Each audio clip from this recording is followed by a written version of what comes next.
Hi everyone, I hope you're well. My name is Kay and welcome to this video. Today I'm sharing about supernatural provision in terms of finances. Now I have so many testimonies to give, but allow me to share only two for today. God willing, as we go along, I can be able to share the rest. Now the first one, I was not married yet and I did not have a job at the time, and I needed some finances to fix a few things.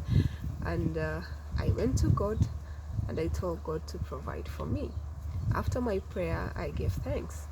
That particular day, I was meant to go to town to run a few errands, and so the place that we were living, it was, you had to go through the gate of this aviation school so that you can get to the stage and pick your matatu. So as I am on my way going through this gate, a gentleman calls out and says, "Excuse me, madam, can I talk to you?" And he introduces himself and tells me that he's from a neighboring country and he had come to the school of aviation to do a few courses, but now he's done. But he has a few hours in between his flight back home, so he wanted to go to town and pick a few gifts for his mom and for his girlfriend. So he asked me if I could be able to take him and show him around. And so the good thing is that I was going to town anyway, so I told him, yeah, I'm actually on my way there, so I'll be able to show you some few places. And so we get into this matatu. We're just having a conversation. He's telling me about his country and I'm telling him about my country, and we're just sharing. And at some point he opens up his wallet and removes these dollars and hands them over to me, and he tells me, "Thank you for your kindness." And of course, when I checked the money, it was more than what I had asked God for that morning. And so I went to town with him. I showed him a few places. He bought some things for his people, and then I showed him where he will be able to get a taxi back to the airport, where he'll be able now to go home. And that is how God provided for me. I was able to do what I needed to do, and there was also some leftover change which I was able to use it for other things. Now the second testimony that I'd like to give, this is when I was married, and we were both working, my husband and I, but we had some issues, and then we kind of had some bills that we needed to pay. About they were totaling to about 20,000 shillings, and we didn't have any other option but to ask God to come through for us.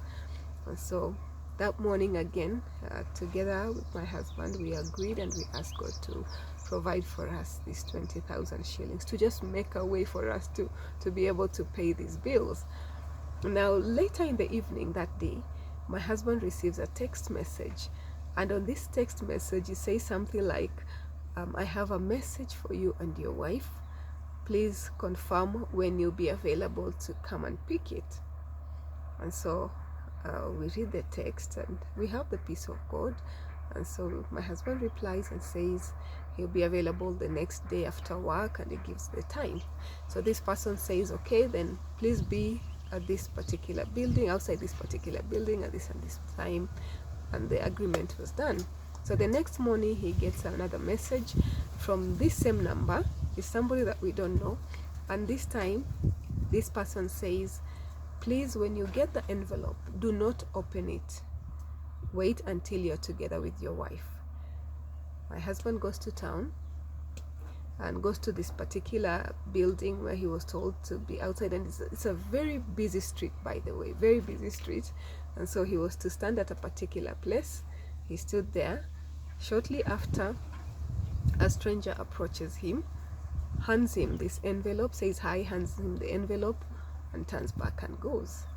He doesn't know this person. So he comes home. When we open the envelope, there is 20,000 shillings, exactly what we had asked God for that morning. And there was another letter attached to the money, and it was just talking about how God loves us and the money is from him and we should give him thanks for it. And of course we were really, really thankful and grateful for God providing for us. So in these two instances, God used strangers to provide for us. And you might say maybe it was somebody that we knew, but maybe this person did not want us to know it was him or her who was giving us this gift. Maybe it is true, but the fact that we did not tell anyone that we needed 20,000 shillings, and this person counted 20,000 shillings and put it in the envelope, it goes to show that God was involved in it. And so we were very grateful. Now, the reason I'm giving you this testimony is to encourage you that God is well able to provide for you in any situation. He is the source, but the channels that he has are so many, and he can use any channel that he wants to make a way for you. So you can trust him, and you can know for sure that he is well able to do exceedingly abundantly, even above what you have asked. So I'll leave this video here. I hope you have been inspired to know for sure that God is well able to make a way where there seems to be no way. Thank you so much for watching this video, and I'll see you in my next one. Bye.